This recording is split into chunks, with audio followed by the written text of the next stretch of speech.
삼성자산운용의 그 ETF 컨설팅 본부장 네. 최창규 본부장님 나오셨습니다. 어서 오세요. 예, 안녕하세요. 예. 반갑습니다. 오늘 좀 장이 올랐어야 되는데 장이 아이고. 빠지다 보니까 할 네. 말이 좀 더 많이 있을 것 같습니다. 그래요? 예.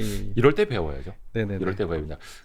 저도 뭐 여러 차례 소개를 해드렸습니다만 지금 최창규 본부장님은 삼성자산운용에서 이 코덱스로 유명한 네. 그 ETF 컨설팅을 담당하고 계시는데 직전까지 NH투자증권에서 선물옵션 우리 파생상품 애널리스트로 그냥 이름을 엄청나게 네네네. 10여 년간 날리신 분이기 예, 때문에 간혹 가다가 뭐 삼성자산운용에서 왜 나오셨냐 네. 이렇게 질문하시는 분들이 계시는데요.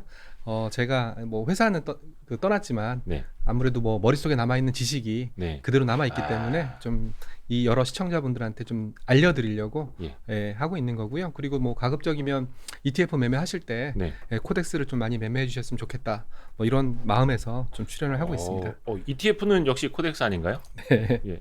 코덱스 말고 다른 ETF가 우리나라에 있었나? 네. 너무 나갔다. 감사합니다. 예. 아니 근데 본부장님 네. ETF 안 보시고 오늘은 그럼 계속 선물옵션 지금 파생시장 보신 거예요? 오늘은 좀 저희 쪽에서도 좀 이슈가 있었어요. 왜냐하면 저희 ETF의 주력 상품이 코스피 200 관련된 ETF다 그렇죠, 보니까 그렇죠. 예. 오늘은 만기일 뿐만 아니라 코스피 200 특별 변경 많이 기억나실 텐데요. 예. 카카오뱅크랑 크래프톤이 들어왔고요. 네. 카카오뱅크랑 크래프톤이 들어오게 되면 나머지 종목들 비중을 조금씩 깎아야 돼요. 조금씩 깎아서 그 비중만큼 카카오뱅크나 크래프톤을 넣어줘야 되기 때문에 삼성전자나 그런 쪽에서 아마 오늘 좀 주가가 빠지긴 했지만 마감 동시효과 간에 있었던 주가 하락은 어느 정도 그런 리밸런스 영향도 있지 않았을까 저는 또 그렇게 좀 생각을 하고 있습니다. 물론 저희 운영부서에서 하는 거기 때문에 저도 뭐 디테일하게 파악은 하고 있지 않지만 이거는 뭐 굳이 뭐 운영 쪽이 아니더라도 뭐 기본적으로 일어난 리밸런싱이기 때문에 그런 부분들도 오늘 좀 삼성전자 주가에는 좀 부정적인 영향을 미치지 않았을까 뭐 그렇게 좀 판단을 하고 있습니다. 좋습니다.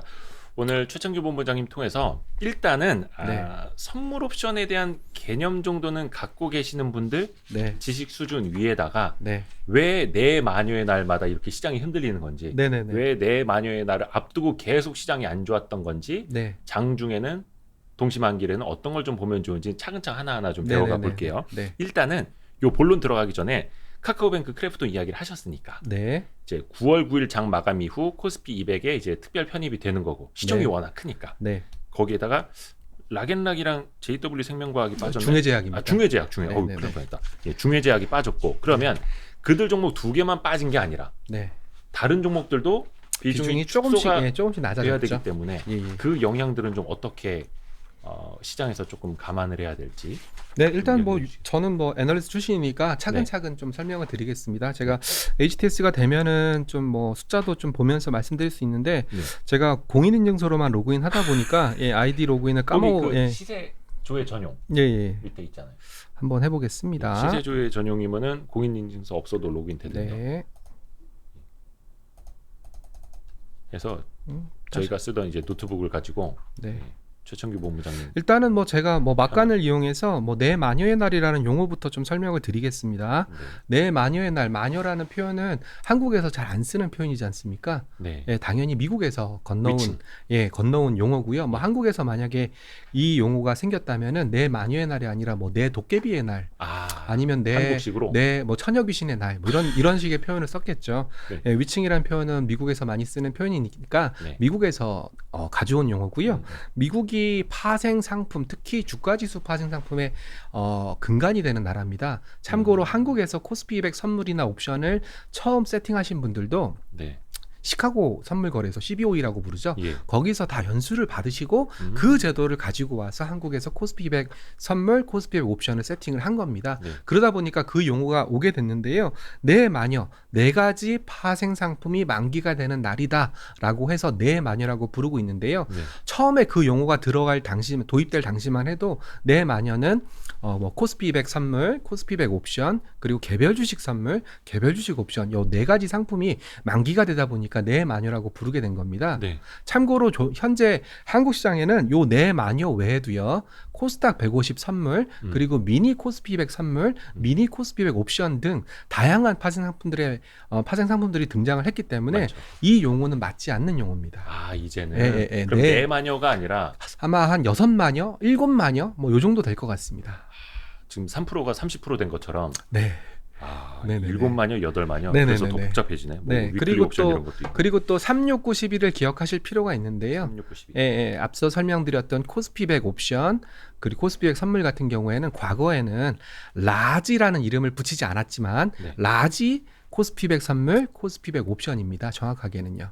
라지요? 네, 거래 승수를 말하는 거고요. 네네네. 예, 거래 승수가 한 계약당 얼마냐, 네네네. 1포인트당 얼마냐를 거기에 따라서 미니 옵션에 상대되는 말. 네, 맞습니다. 네네. 그래서 코스피백 선물이나 코스피백 옵션은 36912 분기마다 만기가 있고요. 네. 그리고 앞서 설명드렸던 미니 코스피백 선물, 미니 코스피백 옵션은 매월 만기가 있기 때문에 그래서 36912가 조금 더 마녀가 많이 생기는 날이었고 네. 마녀가 많이 생기면 어떻게 되겠습니까? 시장 변동성이 그만큼 그렇겠죠. 커질 수 있다. 그래서 네. 오늘도 좀 장이 많이 빠지긴 했지만 아마 모르시는 분들은 내 마녀가 설쳤다 뭐 이런 식으로 표현을 하실 수도 있는데 뭐 네. 제가 그 부분은 이따가 정확하게 설명드리도록 하겠습니다. 일단은 이게 위칭 뭐 트리플 위칭 데이 때도 그랬고 쿼드러플 위칭 데이 때도 그랬고 이 위칭이라는 표현이 이제 미국에서 왔다라고 네네네. 말씀해 주셨는데 그러면 미국 시장도 동시만기일 날 우리나라처럼 막 이렇게 많이 흔들려요? 예, 맞습니다. 백도덕 현상이라고도 하곤 하는데. 예. 근데 이제 그 차이는 좀 있을 수 있을 것 같습니다. 이제 내 마녀가 설치기 위해서는 몇 가지 조건들이 필요한데요. 네. 첫 번째 조건은 이제 기초가 되는 주식 거래 유동성이라든지 기초가 되는 자산의 유동성이 풍부해야 됩니다. 네. 두 번째는 그 유동성이 풍부한 기초 자산을 근거로 한 파생 상품의 유동성도 풍부해야 됩니다. 네. 이 말이 뭐냐면 선물이나 옵션, 선물이나 주식 이 두 가지를 원활하게 예. 매칭해서 거래할 수 있는 조건이 형성돼야지만 만기가 되는 날 요동칠 수 있는 요건이 된다라고 보시면 되는데요. 네. 참고로 미국 같은 경우에는 한국에 비해서 뭐 물론 미국 선물도 거래가 좀 많이 되긴 하지만 굉장히 뭐 프로그램 매매라든지 기관성 매매라든지 하이 프리퀀시 트레이딩이라든지 이런 어떻게 보면 알고리즘 매매가 너무 활성화되다 보니까 미국은 한국에 비해서 미국에서는 오히려 선물과 옵션, 선물과 주식을 이용해서 먹을 수 있는 룸이 그렇게 크지가 않습니다. 평소에도 알고리즘 매매를 많이 하기 때문에 맞습니다. 알고리즘 매매라는 것이 결국은 이 선물과 현물 간의 가격 괴리를 그 차이를 없애는 역할 또는 그거를 획득하는 역할을 하기 때문에 알고리즘 매매나 프로그램 매매가 우리나라보다 훨씬 더 활성화된 미국에서는 이런 위칭데이에 따른 주가 충격이 그만큼 제한될 수밖에 없고요. 한국에서는 제가 뭐 이따가 다시 설명드리겠지만 미국에 비해서 알고리즘 매매라든지 그런 게 활성화되어 있지 않고요. 가장 중요한 거 거래 비용이거든요. 네, 한국에서는 주식을 팔 때 얼마의 비용이 발생하죠? 거래세랑 뭐 맞습니다. 재반 유관기관 수수료라든지 맞습니다. 그런 것들이 발생하기 때문에 특정 투자자들 그런 비용이 좀 세이브되거나 그런 비용이 절감되는 그런 특정 투자자들 외에는 그렇게 선물과 현물 간의 잦은 매매를 할 수가 없기 때문에 그 영향력이 훨씬 더 증폭돼서 나타난다라고 이해하시면 됩니다. 사실 선물과 현물 사이의 그 베이시스 개념을 알고 계시면 훨씬 좋기는 한데 그 차익을 요거를 따먹는 게임이잖아요. 맞습니다. 벌어졌을 때는 위에 있는 걸 팔고 아래에 있는 걸 사고 좁혀졌을 때는 위에 있는 걸 사고 아래에 있는 걸 팔고 이런 식으로 하는 건데 이게 미국 시장 같은 경우에는 상시적으로 알고리즘 매매가 요거를 이제 하기 때문에 그리고 또 미국 같은 경우에는 종합과세 형태이기 때문에 거래 비용이 굉장히 낮은 나라거든요. 그러니까 누구나 다 알고리즘 매매를 할 수가 있는 겁니다. 그것만 짜놓으면. 맞습니다. 그래서 요 진폭이 여기에서 이제 움직인다면 우리 시장은 이렇게 움직이다 보니까 또 이렇게 되기도 하고 뒤바뀌기도 하고 그래서 조금 더 변동성이 커지게 보이는 걸 수도 맞습니다. 이게 첫 번째 개념이고요. 그러다 보니까 이제 특히 이제 제가 강조드리는 건 뭐냐면 내 마녀의 날이라고 해서 하루 종일 내 마녀가 설치는 건 아닙니다. 내 마녀는 항상 한쪽이 만기가 되는 특히 파생 상품 쪽이 만기가 있지 않습니까? 만기가 일어나는 요 시간을 즈음해서 움직이기 때문에 주로 종가를 전후해서 내 마녀가 극성을 부린다라고 생각하시면 됩니다. 오늘 동시호가 때 마감 동시호가 때 기관이 4천 몇백억을 그러니까 현물을 코스피에서 순매도를 더 쳤더라고요. 그게 그 영향이라고 봅니다. 맞습니다. 제가 말씀드리고자 하는 부분이 정확한 요 포인트인데요. 오늘 전체적으로 봤을 때는 기관 투자들이 그 1조 가까이 매도를 했었죠. 그렇죠. 9,100억. 네, 그러니까 야, 내 마녀의 날인데 1조나 매도를 했어? 아우, 이거 너무한 거 아니야? 이렇게 생각하실 수 있는데요. 내 마녀와 관련된 물량은 방금 이대호 기자님께서 설명 주셨던 마감 동시효과 때 일어났던 그런 행위들, 네. 이런 것들이 저희가 파생 쪽에서 보기에는 요것만 만기 내 마녀의 효과지 전체를 통으로 내 마녀의 효과다라고 보신다면은 약간 오바다라고 생각하고 있습니다. 그 장중에 뭐 미리 줄여놓거나 네. 미리 반영을 시키거나 수급적으로 그럴 네. 수는 없는 거예요? 그럴 수 입장에서? 없는 건 아니지만 내 마녀는 항상 종가로 딱 맞춰야 되거든요. 종가에 맞춰야. 네. 왜냐하면 종가로 왜 맞추냐면은요. 이 종가가 오늘 만기가 되는 파생 상품의 정산 가격이기 때문입니다. 정산. 네, 제가 이대호 기자님한테 돈을 10,000원을 빌렸습니다. 네네네. 10,000원을 빌렸는데 10,000원을 빌린 만큼 제가 어떤 물건을 샀지 않습니까? 네. 이 물건 가격이 맨날 변하는 거예요. 어허. 예. 근데 이 물건 가격이 맨날 변하는데 이 물건 가격은 오늘 종가로 딱 고정을 시키는 날이거든요. 선물이란 개념이 그때 그 시간으로 약속을 해놓은 거니까. 네, 맞습니다. 그래서 제가 10,000원을 빌려서 어떤 물건을 샀기 때문에 그 물건 마치 뭐 예를 들어서 제가 골드를 샀습니다. 네. 골드라는 것이 정형화된 가격이 있나요? 없지 항상 않습니까? 변하죠. 예. 그렇기 때문에 골드 선물 같은 경우에는 야, 얘가 좀 들쑥날쑥하지만 우리가 약속을 하자. 매월 두 번째 목요일 종가에는 그 골드 현물 가격으로 골드 선물 가격을 맞춰주기로 약속을 하자라고 한 거기 때문에 말씀하신 대로 원칙적으로는 뭐 종가 되기 전에 먼저 팔거나 포지션을 먼저 허물 수도 있습니다. 그렇지만 내가 약속된 가격은 오늘 종가이기 때문에 네. 종가에 액션을 취하는 것이 일반적인 내 마녀의 습성입니다. 네. 그게 월간 뭐 옵션이라든지 이런 거로 봤을 때는 이제 두 번째 목요일인 거고 매월. 네. 그게 선물 같은 경우에는 3개월마다 만기가 네, 돌아오고 네, 네. 참고로 만기가 두 번째 목요일이죠. 예, 두 번째 둘째 주 목요일 아니고. 예, 이것도 좀 중요하게 말씀을 물론 요즘은 정보의 홍수 시대니까 네네네. 뭐 친절하게 네이버 캘린더에서 알려주겠지만 네. 항상 기억하실 게 두 번째 목요일입니다. 만약에 9월 1일이 목요일이었고요. 네. 예, 이번이 그랬죠. 9월 1일이 목요일, 9월 2일이 목요일이다. 네. 그러면 일주일 뒤인 9월 9일이 동시 만기일이 되는 거고요. 만약에 그 첫 주가 금요일이나 토요일부터 시작하는 주가 있더라도 네. 그러면은 셋째 주 목요일이 되겠네요. 맞습니다. 주간으로 봤을 때. 그리고 또 간혹 가다가 9월 1일이 휴일입니다. 예. 목요일인데요. 목요일인데. 네, 목요일인데 휴일입니다. 장이 안 열렸지 않습니까? 네. 라고 질문하시는 분들도 있는데요. 그럼 어떻게 장이 열리거나 안 열리거나 상관이 없습니다. 만기는 네. 아니, 그러니까 카운팅 할 때는요. 그러니까 9월 1일이 목요일인데 목요일이었으면 네, 노는 날이었다. 그럼 9월 8일이 그러면은 2주는 아니지 않냐? 이렇게 질문하시는 그게 분들이 아니라. 있는데요. 9월 1일이 목요일이면서 노는 날이어도 그날도 한 번으로 쳐줍니다. 그럼 예를 들어서 오늘이 이제 9월 9일 두 번째 목요일인데 네. 이 딱 두 번째 목요일인 날 휴장일이면 앞으로 땡깁니다. 전날로 네.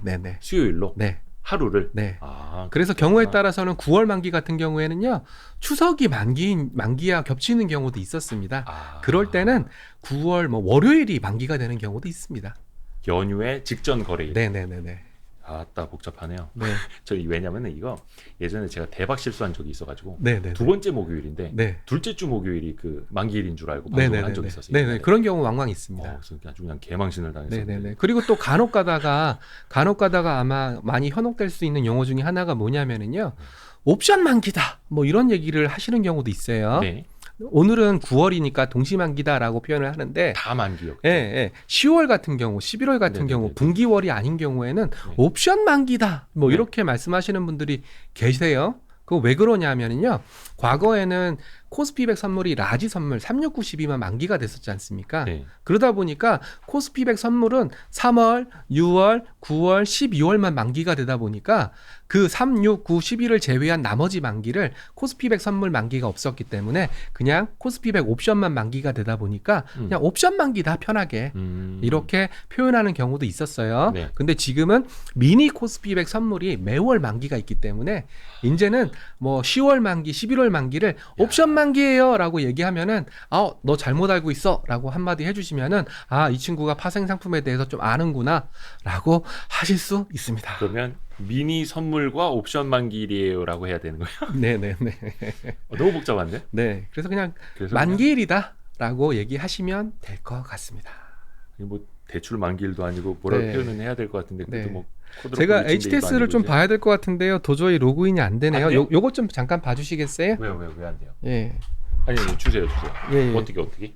제 아이디로 로그인이 안 돼요. 그러면 네네네. 혹시 제 걸로 한번 해볼게요. 예. 그 증권사 아이디가 있으니까요. 예. 아이고. 네, 제가 HTS를 보면서 좀 자세하게 설명드릴 내용들이 좀 많이 있거든요. 그러니까 제가 항상 파생 상품을 강의를 하면서 가장 어려웠던 게 좀 숫자를 보면서 설명을 드리면 더 쉽게 와닿는데 그렇지 못하기 때문에 좀 답답함을 느끼고 있거든요. 그래서 제가 뭐 서론에 잡설이 좀 길었던 겁니다. 예. 잠깐만 이거 제 거 아이디가 맞나 모르겠네. 네네, 한 번만 접속. 파일은 다운받고 있거든요. 그럼 되는 건가? 그럼 되는 거 맞습니다.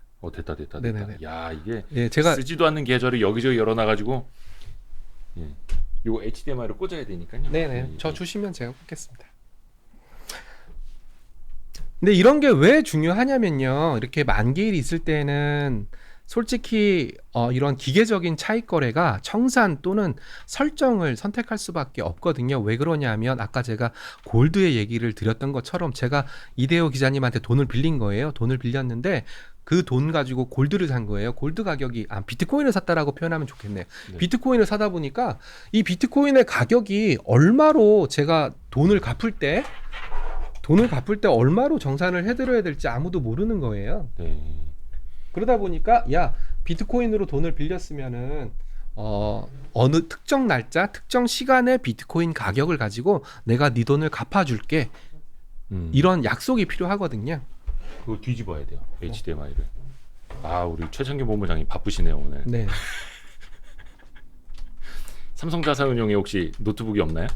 삼성자산운용은 이거 비밀인데 노트북을 못 씁니다. 반출도 안 되죠. 또 금융회사들은. 그게 왜 그러냐면 저희 삼성전자 건물에 입주해 있거든요. 네, 그래서 삼성전자와 같은 건물을 쓰고 있기 때문에 금융사들은 전산망도 내부망 외부망 분리해야 되고. 네네네네. 그 삼성자산운용 돈이 없어서 노트북을 못 사는 건 아니구나. 보안 때문에 그렇습니다. 자, 제가 이제 화면 혹시 보이실 수 있나요? 네. 제가 화면을 보면서 하나씩 설명을 좀 드리겠습니다. 띄워주시면 넣을게요 화면을. 네. 자, 요거 닫고. 제가 이거는 지금 하고 있는 내용들은 제가 예전에 애널리스트 할 때 직원들 대상으로 좀 설명을 했던 것들이에요. 그래서 제가 차근차근 하나씩 설명을 좀 드릴게요. 글자가 좀 작을 수도 있으니까요. 네네네. 100세 시대에 어울리지 않아서 너무 죄송하고요. 다음부터는 큰 글씨로 강의 드리도록 하겠습니다. 자, 오늘 보시면은 이 선물 이름부터 좀 잘 보셔야 되는데요. 선물 2109 KP라고 적혀 있습니다. 이 선물은 21년 9월에 만기가 되는 그런 선물이다라는 얘기고요. 오늘 이 상품은 만기가 됐습니다. 그리고 여기 옆에서 화면을 보시면 21년 12월, 22년 3월, 22년 6월이라고 적혀 있는데요. 이걸 보시는 것처럼 아시겠지만 이 선물은 3, 6, 9, 12 매 분기에 만기가 되는 라지 선물입니다. 라지 선물은 승수가 좀 다르고요. 승수라는 것은 여기 보시면 이 현재가가 407.4포인트라고 되어 있는데요. 이 1포인트당 얼마냐? 요게 바로 우리가 흔히 얘기하는 거래 승수고요. 제 기억이 맞다면 1포인트당 25만 원이니까 이 선물 한 계약은 407.4 곱하기 25만 원이 이 선물 한 계약에 해당되는 거래 금액입니다. 대충 8천 몇백만 원 되나요, 그럼? 네네네네. 여기서 이제 몇 가지 좀 보여드릴 건데요. 자, 오늘 만기가 된 게 9월물이고요. 9월 두 번째 목요일에 만기가 됐고요. 그리고 9월물을 갖고 계신 분들은 오늘 만기가 됐으니까 1억이구나 한 계약에. 네네네. 1억이네. 예. 오늘 만기가 됐으니까 이제 12월물에 새로 포지션을 잡을 거야. 아니면 9월물이 만기가 됐으니까 9월물을 다 청산하고 새로 12월물을 잡을 거야. 이런 식의 매매는 하지 않습니다. 물론 하시는 분들도 계세요. 규모가 크지 않은 분들은 그런 매매들을 많이 하실 텐데 보통 큰 규모로 선물을 매매하시는 분들은 또 다른 시장이 있습니다. 여기서 선물 오션 들어가시면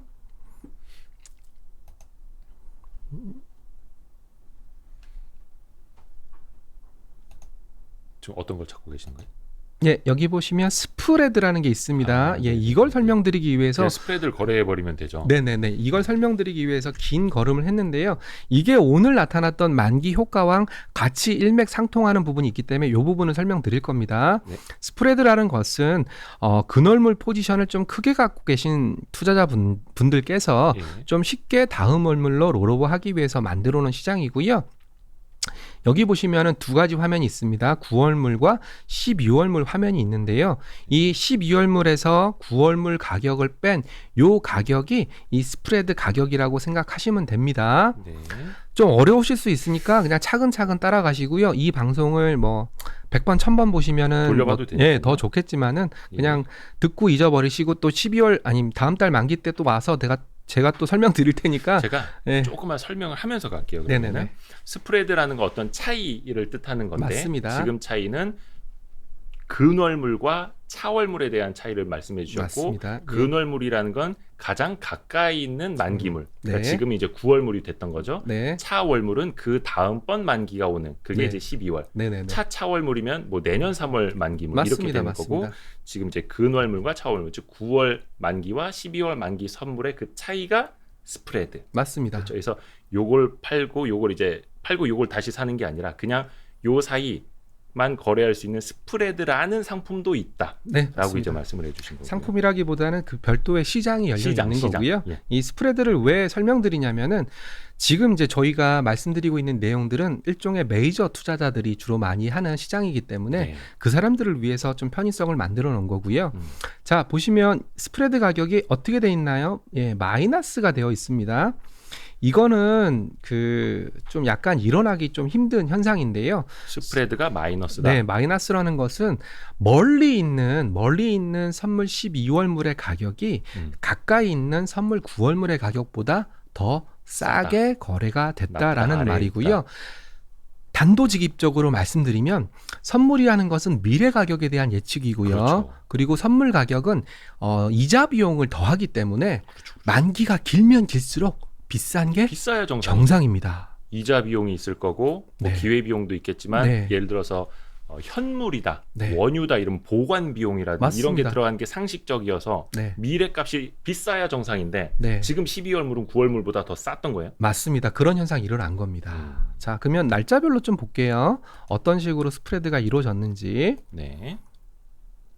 자, 혹시 보이시나요? 제가 스크롤하는 게 쭉 보시면은 계속 마이너스입니다. 스프레드가 계속 마이너스입니다. 언제부터였던 거예요, 저게? 언제부터였어요?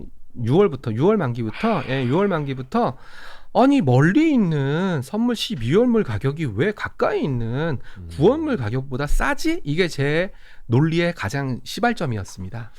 그러면 앞으로 코스피 자체를 좀 안 좋게 본다라는 게 선물 시장의 투영이 됐었다 이렇게 볼 수 있을까요? 간단하게 설명드리면 선물 12월물에 대한 매도가 많았다는 거죠. 그렇긴 하죠. 예. 네. 그러면 선물 12월물에 대한 매도가 많았다. 제가 지난번 방송에서 선물 시장은 해지를 목적으로 하는 시장이다.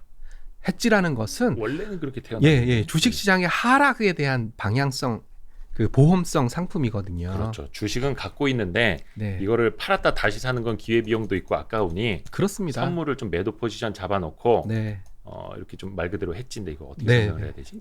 보험이라고 생각하시면 됩니다. 위험 관리. 만약에 내가 옥수수 농사를 짓고 있는데 옥수수가 풍년이 될 수 있겠지만 흉년이 될 수도 있으니까 옥수수 보험을 가입해서 흉년에 대비한다라고 생각하시면 되는데요.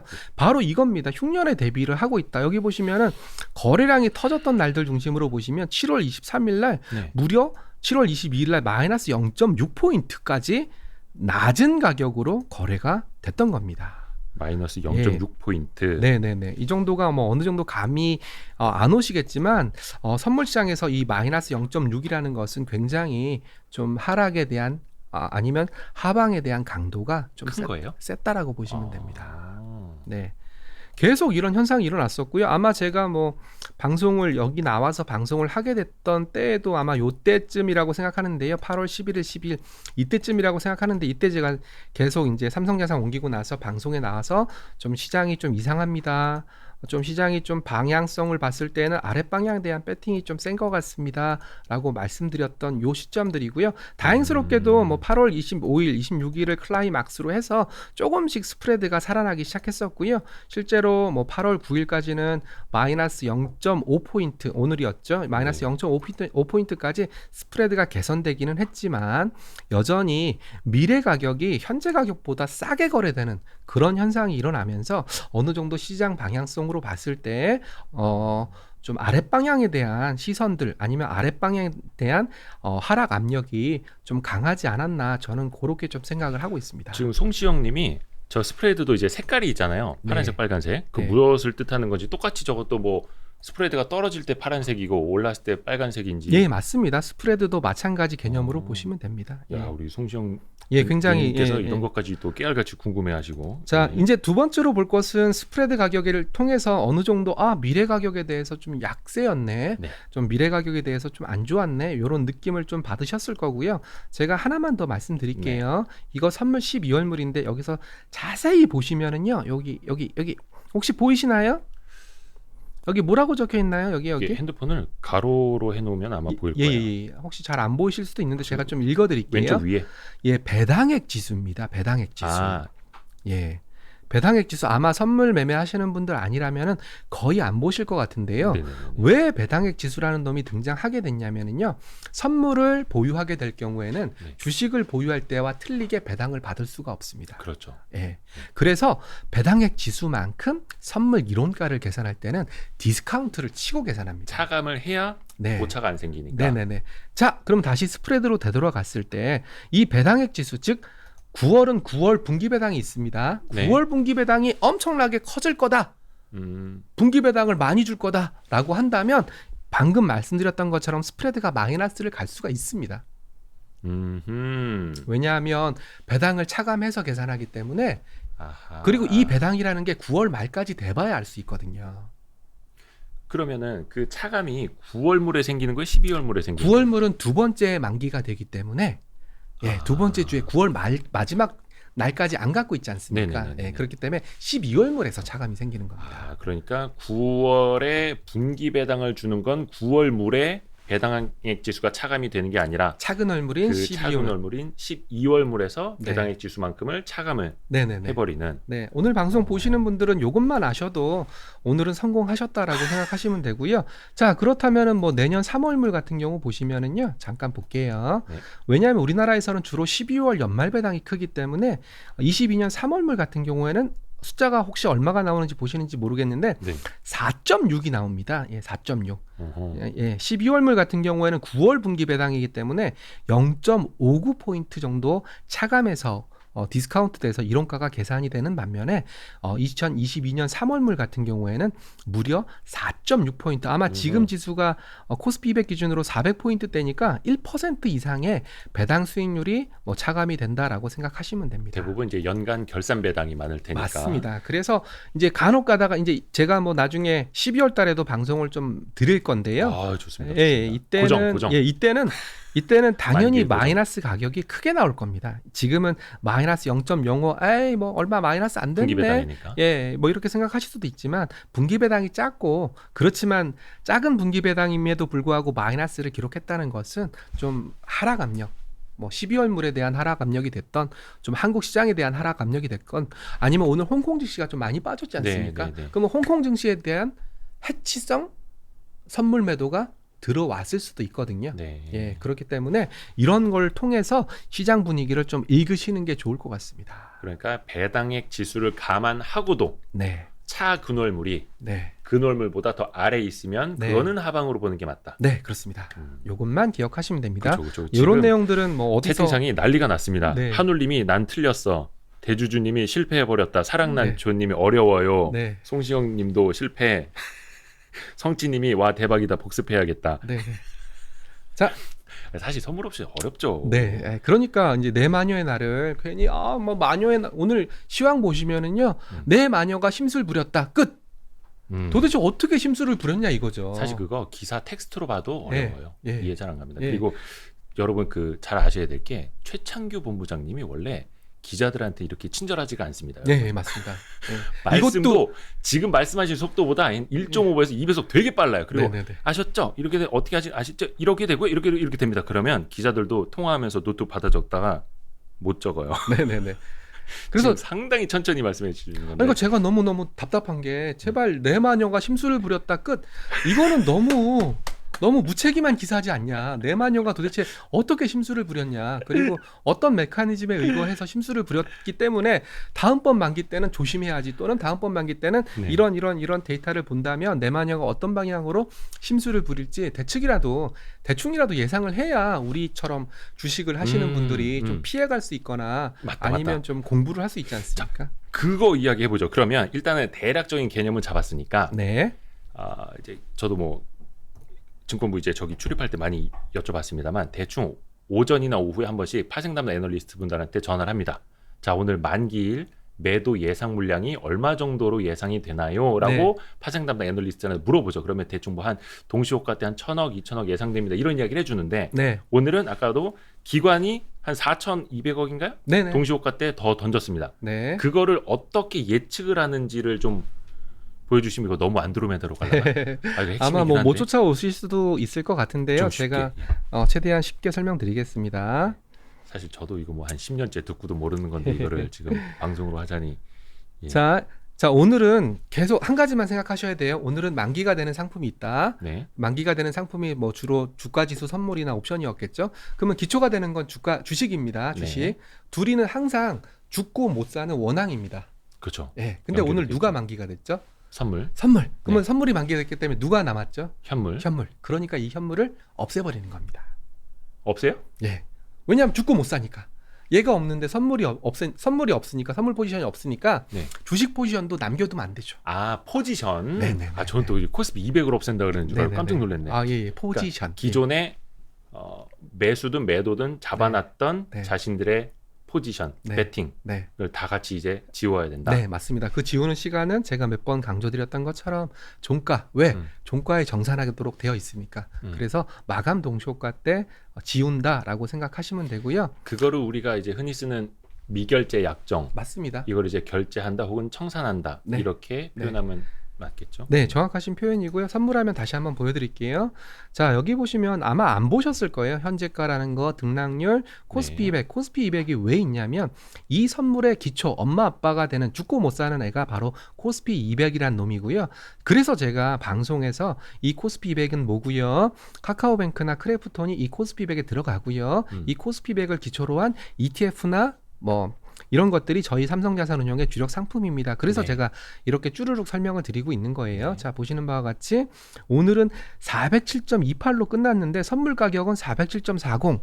서로 어긋났지 않습니까? 그러면 나는 얼마로 정산해 주지? 이 407.40으로 정산을 해주는 게 아니라 엄마 아빠가 되는 이 코스피 200 407.28포인트로 정산을 해주는 겁니다. 네.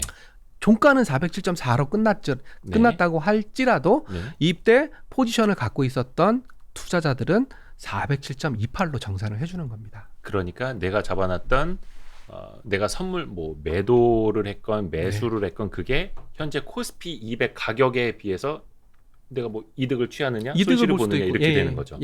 그래서 이제 한국 사람들이 흔히 이제 파생상품 쪽에서는 뭐라고 얘기하냐면 이 3시 20분부터 만기날 3시 30분까지를 기도의 시간이라고 합니다.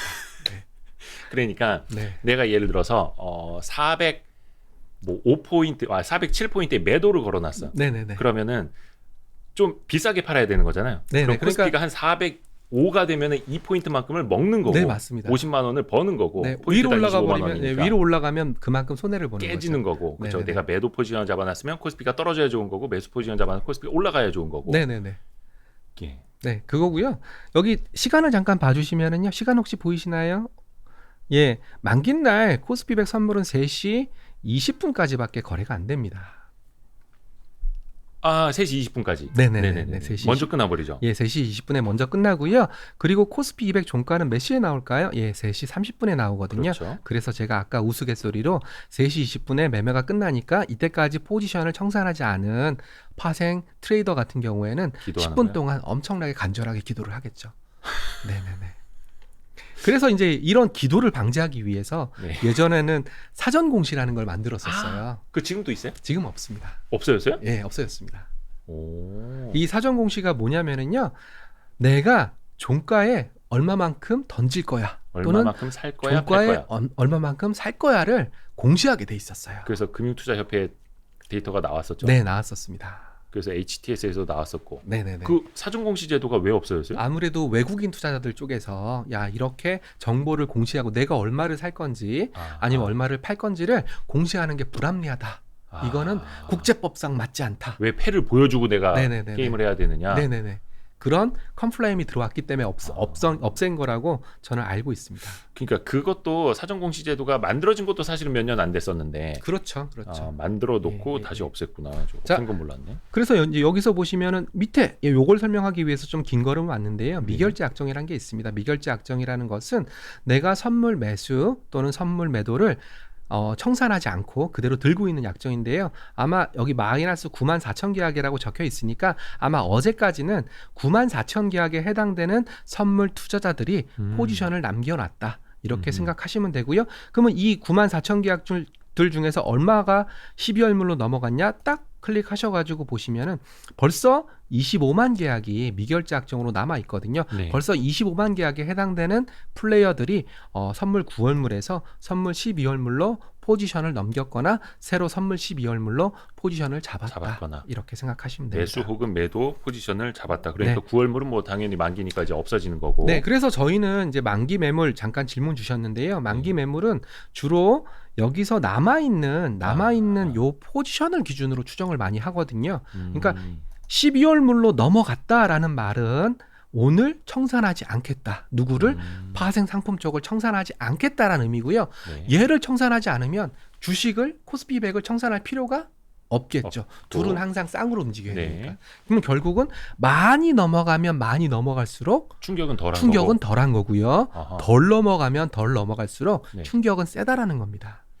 근데 그 충격이 말 그대로 이제 선물 쪽보다는 현물로 오는 거잖아요. 맞습니다. 그러면 그걸 또 어떻게 계산을 하게 되는 거죠? 그러면은 이제 제가 서두에서 미국의 그 쿼드러플 위칭데이나 이런 충격이 크다고 그랬나요? 적다 그랬나요? 거기는 적다 그랬죠. 예, 거기가 적은 이유가 첫 번째 좁혀지니까. 첫 번째 알고리즘이나 하이퍼 HFT라고 불리는 하이 프리퀀시 트레이딩이라든지 이런 것들이 활성화됐고요. 고빈도 매매. 네, 고빈도 매매가 활성화됐고요. 네. 그리고 프로그램 매매라든지 이런 거 다 미국에서 온 거거든요. 네. 그런 것들이 너무나 활성화되어 있기 때문에 선물과 현물 간의 괴리가 많이 벌어지지 않습니다. 괴리가 많이 벌어지지 않으면 이 두 개를 쌍으로 움직이는 그런 형태의 매매가 그렇게 포지션이 많지가 않거든요. 이 포지션이 많지가 않으면 얘가 만기가 되더라도 반드시 청산해야 될 주식이라든지 청산해야 될 옵션이라든지 이런 게 많지가 않은 거예요. 근데 우리나라에서는 이제 무슨 문제가 발생했냐면 이런 그 프로그램 매매를 누구나 다 할 수 있는 그런 상황이 아니거든요. 왜냐하면 특정 투자 주체를 제외하고는 거래세라든지 거래 비용이라든지 또는 이런 프로그램을 세팅하는 그런 비용들이 너무나 많이 들어가요. 아하. 네. 그래서 네. 아까도 말씀해 주셨지만 현물과 선물 사이에 이거 베이시스 네네네. 그게 이제 커지는 거고 그럴수록 충격이 커지는 건데 네네네. 그거를 이제 계산을 해야 되는 거네요. 네. 그러면. 그래서 이제 그런 투자 주체를 설명하기 위해서 좀 긴 걸음을 왔는데요. HTS 잠깐 보실게요. 네. 지금 채팅창에서 다들 네. 이제 기도는 다들 잘 하신다고. 예. 아, 기도. 알겠습니다. 누구보다 기도는 잘할 자신이 있다. 저도 기도는 잘하는데. 네, 자 이제 학습 네. 수업 들어가겠습니다. 네. 자, 그렇게 현물과 선물을 쌍으로 매매를 하는 것을 저희는 프로그램 매매라고 부르고요. 네. 예, 프로그램 매매는 크게 보면은 차익거래는 제가 계속 강조드리고 있는 엄마와 아빠, 원앙 이 두 개를 항상 쌍으로 매매를 한다. 그래서 오늘 파생상품 만기였기 때문에 얘가 없어지면 남게 되는 주식 포지션, 코스피백 포지션을 청산하거나 얘가 계속 남아있게 되면 새로 설정하거나 이런 매매를 한다라고 얘기를 드렸습니다. 완전히 이제 자동으로 네. 사고 파는 것들. 네, 그런 매매를 할 수 있을 때 가장 큰 걸림돌은요, 거래 비용입니다. 특히 우리나라에서는 주식 매도에 대한 거래세가 있는 거래세. 나라이기 때문에 예. 그런 부분들이 가장 큰 걸림돌인데요. 여기 보시면은 차익 거래를 찍었습니다. 누가 차익 거래에서 많이 하고 있나요? 눈에 딱 들어오시는 애들이 혹시 보이시나요? 첫 번째는 외국인들이 간헐적으로 차익거래 하고 있고요. 그리고 기관 투자자 중에서는 누가 하고 있나요? 금융투자 예, 금융투자. 예, 그리고 예. 또 누가 하고 있나요? 어디 있나요? 예, 투신도 좀 하고 있는데 투신은 간혹가다 하고 있고요. 연기금들이 하고 있죠. 네. 예. 연기금 사모펀드 좀 있고. 예. 사모펀드 좀 있고요. 설명드리겠습니다. 외국인들은 한국 사람이랑 똑같이 양도세를 냅니다. 그렇지만 외국인들 같은 경우에는 저희는 어떻게 해석하냐 하면 조달 비용이 쌉니다. 외국인이요? 네. 어떻게 하세요? 자, 유럽, 독일이 한때 정책 금리가 얼마까지 갔었죠? 아, 마이너스. 네. 아하. 네. 그러니까 외국인들은 뭐 유럽계 외국인들일 수도 있고 뭐 미국계 외국인들 수도 있지만 네. 본질적으로 한국 사람들에 비해서 한국 기관 투자들에 비해서 조달 비용이 쌉니다. 그러니까 조달 비용 관점에서 좀 유리하기 때문에 차익 거래를 할 수가 있는 거고요. 아하. 거래세는 똑같이 냅니다. 그리고 기관 투자자 중에서 금융 투자, 굉장히 매수를 많이 했었지 않습니까?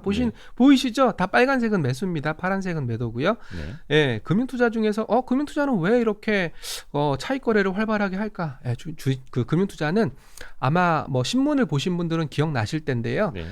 이런 미니 선물이나 미니 옵션과 같은 네. 특정 파생 상품에 대해서는 유동성 공급자라고 해서 네. LP라고 LP. 부르는데 LP 같은 경우에는 LP에 따른 해치성 주식 매매에 대해서 거래세가 면제입니다. 아, 네네네. 네네네. 말 그대로 그 시장의 현물에 대해서 유동성을 공급하는데 아니요, 그걸 해지하기 아니요, 위한 선물에 대해서 유동성을 공급하는데 선물 유동성. 네, 선물 공급도. 유동성을 공급하는데 제가 만약에 그 이대호 기자님한테 선물 한 계약을 유동성 공급의 목적으로 팔았습니다. 아하. 그러면 저는 선물 숏 포지션이 생겨버리는 그렇죠. 거거든요. 근데 이거 놔두면은 방향성 리스크가 생기지 않습니까? 네. 그래서 이걸 해지하기 위해서 코스피 200 바스켓을 사게 됩니다. 네. 네, 그거에 따른 거래세는 면제가 네, 된다. 맞습니다. 시장 조성자 용은. 네네네네. 네네네. 그래서 금융투자 같은 경우에는 거래세 면제 이점이 있기 때문에 차익 거래에 좀 나설 수 있는 거고요. 그리고 연기금 등이라고 적혀 있는 투자 주체는 국민연금이야? 뭐 이렇게 생각하실 수 있겠지만 우정사업본부입니다. 우정사업본부인데요. 이거는 좀 뉴스를 찾아보실 필요가 있고요. 네. 우정사업본부는 이런 차익 거래에 대해서는 거래세가 면제입니다. 그게 몇 년 전부터 좀 논란이 있었는데 네, 거래세를 논란이 좀 한번 매겼다가 또 시장의 변동성이 커지고 그러니까 다시 또 이제 우정사업본부에 대해서는 거래세 또 네네네. 면제 다시 해줬고. 자, 그러면 왜 우정사업본부만 거래세가 면제야? 이건 너무 불합리한 거 아니야? 뭐 이렇게 생각하실 수 있는데 저희도 거기에 대해서는 뭐라고 말씀드릴 수가 없는 게 예. 자, 미국 같은 경우에는 누구나 다 거래세 없이 매매를 하다 보니까 시장이 한쪽 방향으로 확 올라간다든지 한쪽 방향으로 확 떨어지는 아마 플래시 쇼크 이런 것들이 간헐적으로 발생을 했었습니다. 네네네. 여기 계시는 시청자분들께서도 뭐 그런 거에 대해서 100% 다 이해는 못 하시겠지만 차익 거래라는 놈이 없으면 시장이 뭐 급락을 그러니까 뭐 굉장히 안 좋은 뉴스가 발생한다. 그러면 외국인들이 선물을 엄청나게 때릴 거지 않습니까? 네. 그러면 선물을 엄청나게 때리면은 선물 가격이 현물 가격보다 밑에 있는 네. 백오데이션 상황이 발생하고요. 그렇죠. 백오데이션 상황이 발생하게 되면은 저평가된 선물을 사고 고평가된 주식을 때리는 프로그램 매도가 또 왕창 나오게 됩니다. 차익 거래. 네네네. 그러면 현물 시장은 좀 더 하락 압력을 받을 수밖에 없겠죠. 이런 것들이 악순환이 돼서 반복이 될 수밖에 없기 때문에 시장은 더 크게 충격을 받을 수밖에 없습니다. 맞습니다. 그래서 우정사업본부한테 알았어. 너희들 차익 거래에 대해서만 좀 우리가 거래세를 면제해 줄 테니까 시장에 완충 효과를 해줘. 우정사업본부는 이제 그 우체국 운영하는. 네네네네. 그리고 이제 백오데이션에 대해서 잠깐만 설명하고 갈게요. 네. 이거 참 어디부터 가야 되는지 모르겠는데. 그러니까 아까 현물과 선물 사이를 이제 베이시스라고 네네네네. 했잖아요. 그 네. 베이시스가 그러니까 미래 값이 정상적으로 뭐 정상적이라는 표현이 맞는지 모르겠습니다. 위에 있으면 이게 이제 콘탱고 상태. 네. 선물이 더 비쌀 땐 콘탱고 상태. 만약에 선물이 더 싼 상태로 밑으로 내려와 있으면 이걸 이제 백오데이션이라고 하는 거죠. 맞습니다. 근데 백오데이션 상태는 좀 뭔가 하락 압력이 굉장히 크게 발생했다든지 아니면 뭐 제가 얼마 전에 설명드렸던 것처럼 반도체 가격 전망이 너무 안 좋아. 그러면 누구를 때리겠습니까? 삼성전자, TSMC, 네. 하이닉스 이런 놈들을 때리지 않습니까? 네. 그런 걸 때려버리면 시장이 더 크게 충격을 받을 수밖에 없거든요. 네. 그러니까 그런 걸 때리기 전에 선물부터 선물부터 먼저 때리는 겁니다. 또 선물부터 먼저 때려놓고 네. 현물이 따라서 내려오면 네. 양쪽으로 다 먹을 수도 있고. 그렇죠. 그리고 또 내가 이제 어느 정도 뭐 프로그램 매매가 작동해서 또 내 물량을 받아주면 거기다 대고 현물을 또 더 때린다든지 뭐 그런 완충 효과를 해주는 것이 차익 거래의 기본적인 본질이라고 생각하시면 됩니다. 네. 그래서 어차피 차익 거래는 이제 그 현물과 선물 사이에 이제 이 스프레드, 네. 베이시스 요 네. 먹는 게임인데. 네. 그래서 요게 이제 어떤 충격으로 다가오네 요렇게 이제 슬슬 계속 접근을 해야죠. 네. 자, 그러면 여기서 이제 여러분들이 아마 뭐 이런 메커니즘까지 이해하실 필요는 없고요. 네. 이걸 보시면서 뭘 느끼셔야 되냐면, 금융투자가 차익 거래에서 매수를 꽤 많이 했네. 언제부터 매수 많이 했냐? 8월 11일이 아마 만기, 8월 요때쯤이 만기였을 거거든요. 네. 요때부터 계속 매수를 많이 하기 시작한 겁니다. 참고로 금융투자는 그런 LP에 해당되는 뭐 비과세 요건을 근간으로 차익 거래하기 때문에 네. 좀 세금을 안 내기 때문에 세금을 안 내기 때문에 좀 차익 거래에서 좀 단기 성향을, 만약에 여러분들이 거래 비용이 적다면은 좀 잦은 매매를 할 수밖에 없지 않습니까? 네. 그래서 단기 성향을 띠는 편이거든요. 보시는 바와 같이 아마 누적으로 한번 봐보겠습니다. 누적으로 한 30일, 20일 누적으로 보겠습니다. 자, 야, 금융투자가 얼마를 매수를 했었죠? 예, 혹시 보이시나요? 너무 작아서 안 보이시나요? 제가 최대한 크게 해보겠습니다. 금융투자 이게 단위가 어떻게 되죠? 예, 100만 원 단위이기 때문에요. 금융투자가 3,633억 원 순매수를 한 겁니다. 네네네. 예. 자, 만기 전날까지도 보겠습니다. 만기 전날까지도 3,543억을 순매수했습니다. 네네네. 이게 바로 저희가 이제 추정하는 만기 매물의 대략적인 사이즈입니다. 누적해서 예. 매수를 해놨던 것들. 네, 3,500억을 누적적으로 순매수했으니까 네. 오늘 만기 날에는 얘들은 단기 성향을 갖고 있어. 얘들은 롤오버 하기보다는 한번 털고 갈 거야. 그러면 오늘 나올 수 있는 물량의 규모는 대략 한 3천억에서 4천억 원 정도 매도 물량이 나오겠구나. 그것도 동시효과 때. 네. 자, 한번 보겠습니다. 동시효과 때 진짜로 얼마가 나왔는지 한번 볼게요. 네.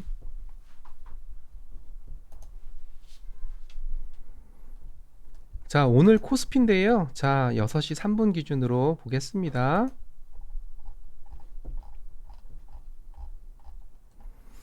자, 제가 시간을 강조드려서 말씀드렸던 게 뭐였냐면요.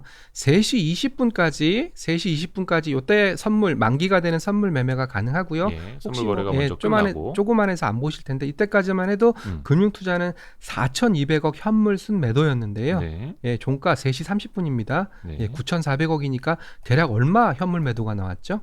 4,200억에서 9,400억 빼면 한 5천억 원 정도 매도가 나왔거든요. 10분, 그러니까 10분 사이라고 하긴 좀 뭐하고 이제 동시효과 지나는 그 사이에. 예, 그러니까 종가 때 이 정도 매도를 종가에 때렸다는 거고요. 제가 앞서서 외국인 금융투자가 차익 거래를 통해서 3,500억 정도 순매수 누적을 했었다라고 말씀드렸으니까 대략적으로 금액은 맞죠?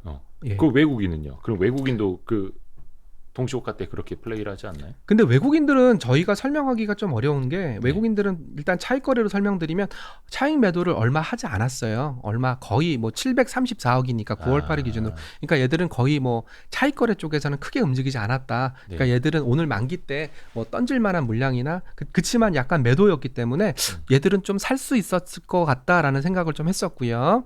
그리고 여기 보시면은 외국인들은 오히려 그 금융투자는 팔았는데요. 외국인들은 보시면은 3시 20분까지 마이너스 4,700억이었거든요. 근데 3시 30분에는 마이너스 3,100억이니까 오히려 1,000억 정도 샀어요. 누가요? 외국인들이. 외국인이. 예, 종가에. 그러니까 여기서 보시면은 시간별 프로그램 매매 보시면은 외국인들은 9월 8일까지 마이너스 734억 매도를 했기 때문에 이 정도 커버 들어오면은 한 1,000억 정도는 외국인들은 차익 거래 쪽에서 매수가 들어올 수 있는 그런 개연성이 있었던 상황이었거든요.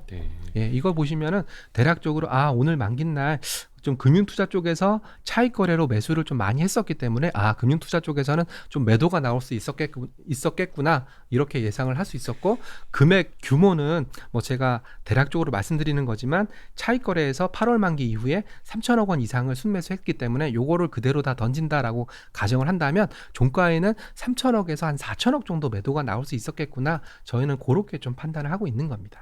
네. 여기서 질문이 하나 있습니다. 네네네. 일단은 지금 이제 많은 분들이 방송을 떠나고 계시고요. 네네네. 네. 지금까지 남아 계시는 분들이 대단하신 겁니다. 네네네. 이런 자, 재미없는 방송을. 아니요. 근데 이게 네. 되게 중요한 겁니다. 이거 네네네. 어디 가서 뭐 돈 주고 배울 수도 없는 건데. 네. 궁금증이 자 그러면 이번 동시호가 때 한 4천억 가까운 금융투자 쪽에 현물 매도 물량이 나올 걸로 보인다. 네. 그러면 이거를 이용해서 다른 투자자들도 그러면 현물이 많이 떨어질 것 같으니 나도 빨리 정리해야지 하면서 거기에 따라가는 매도 물량들이 더 많아질 수도 있지 않을까? 예, 그런 것들은 충분히 장중에 어느 정도 나타났던 것 같아요. 장중에 예, 장중에 보시면은 이거는 이제 제가 많이 보는 차트인데 외국인들 같은 경우에는 보시는 바와 같이 굉장히 정직하게 매도를 하고 있습니다. 정직하게. 네, 여기 보시면은 오늘 하루에 변화죠. 예, 여기 보시면은 뭐 45도까지는 안 되겠지만 굉장히 기계적으로 매도를 하고 있었기 때문에 외국인들 쪽에서는 뭐 오늘 만기 효과를 하지 않았던 좀 기계적으로 포지션을 정리하는 물량을 내던지고 있었고요. 예, 그리고 오히려 종가에는 금융투자 쪽에서 매도가 좀 많이 나오네. 그러니까 오히려 그 물량을 예상하고 오히려 좀 받아주는 그런 성격의 매매를 했었고요. 금융투자 같은 경우에는 뭐 종가에 뭐 엄청나게 뭐 매도를 많이 던졌었고요. 오히려 그 물량들을 개인들은 반대로 받아주는 그런 형태로 프로그램 매매, 그러니까 현물 시장의 흐름이 좀 진행됐다라고 볼 수 있죠.